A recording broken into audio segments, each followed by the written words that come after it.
Welcome back to Say No To Lashon Hara, Day 61. This entire series is being done for the continued health of Chana Batzma Fega. If anyone would like to sponsor an episode, please email us at shlomo@wearechazak.com. The Chafetz Chaim now starts to talk about various situations where there is a reason that you should be able to accept that the person who told you Lashon Hara is actually telling the truth. And the three cases where a person might think that, or where there might be such a reason, is number one. Let's say the person who is telling you Lashon Hara is a person who is of impeccable integrity, to the point that if this person said something to you, it's as if two witnesses walked into court in your eyes and gave over absolute edut. The second case where it might be possible that a person is speaking Lashon Hara as fact is where the derogatory information, this negative thing that he's wants to say, is actually coming across from something which wasn't negative at all. So as an example, that person doesn't even know that what they're saying is negative. I'll give you an example as to what this means. Imagine someone who's not religious tells you that your religious friend was driving to his house on Shabbat or Saturday. That non-religious person actually might not even know what Shabbat is. They're just telling you something that they think is an innocent action. So when someone is saying something which in their eyes is not negative, maybe a person is allowed to believe it. And the third case is where a person is telling me Lashon Hara, but there's strong external evidence that that negative information is actually accurate. Well, the rest of this segment is the Chafetz Chaim discussing the first of these cases. Earlier, we actually talked about a case where a person sees someone do something incorrect, but they know that the person that they've witnessed doing this incorrect thing would actually not listen to their words of rebuke. So I now can't go to this person and tell them not to do the thing that I saw them doing. So if I think that this is something that you'll keep doing, this Avera is something that you'll repeat, then I would be allowed to say over what I saw to either a person's parent or to their rabbi or someone who actually might be able to get them to change. But there's conditions, obviously, in me telling this Lashon Hara.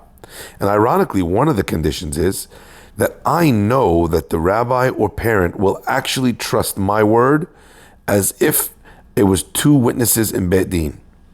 When I know without a shadow of a doubt that my words will be accepted, so then the purpose is to help the situation. If I can't be sure that they'll be 100% on board with what I'm saying, then what I'm saying is only Lashon Hara with no constructive purpose in telling it to you. The Chafetz Chaim continues and expresses this specifically in certain cases, where what I know what you did was an intentional violation of a halakha that you for sure know. So I have to know that you know what you've done is wrong and you did it on purpose. What happens if I'm missing one of those? Let's say, as an example, maybe I don't know if you know that what you're doing is incorrect. Then I'd be obligated to judge you favorably and say you must not have known that what you were doing was inappropriate. Or conversely, if I know that you know what you've done is wrong, but maybe I don't know that you've intentionally broken that mitzvah, then I would not be able to relate that information to a Rav or to a teacher or to a parent, because again, the Rav would not be able to do anything with that information.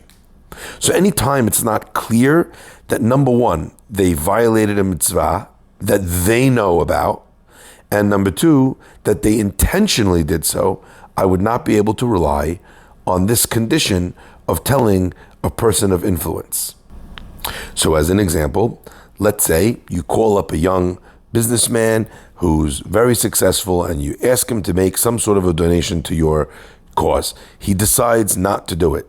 Could you go and speak to his rabbi or someone who has influence on him in his life and get him to rebuke that young man because he's being stingy or doesn't appreciate the value of tzedakah?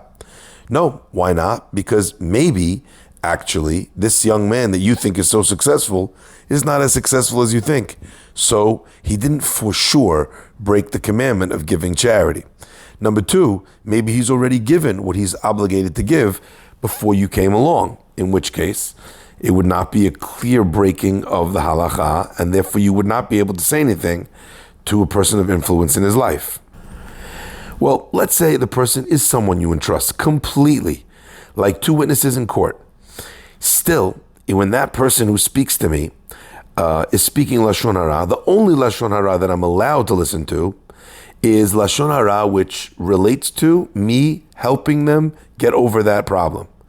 But if this person, who I completely trust, starts to speak about if I'm a smart person or not, or if my family is religious or good people or not, those things, because they are not part of this, are just plain old Lashon Hara.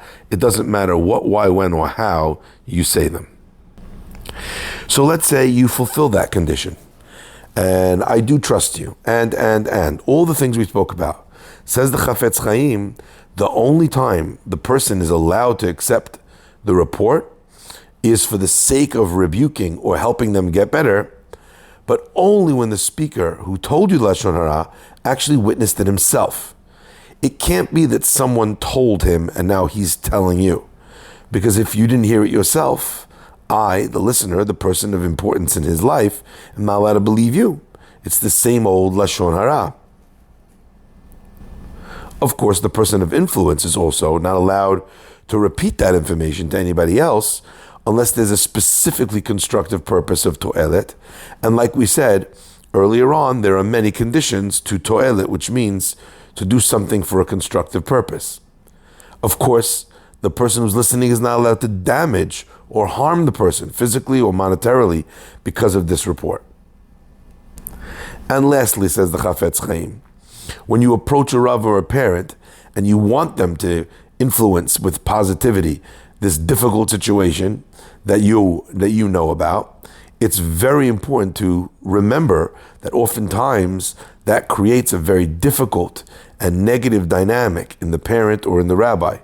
Suddenly they become very defensive and they strike back, and then they'll say that that person is this, that, or the other. So oftentimes the negative words that you're sharing for the sake of bringing that person constructive betterment can result in them getting involved in bashing him, or in them becoming defensive and bashing others who it's their fault and not mine. So sometimes our constructive Yetzer Hara might give birth to other forms of Lashon Hara.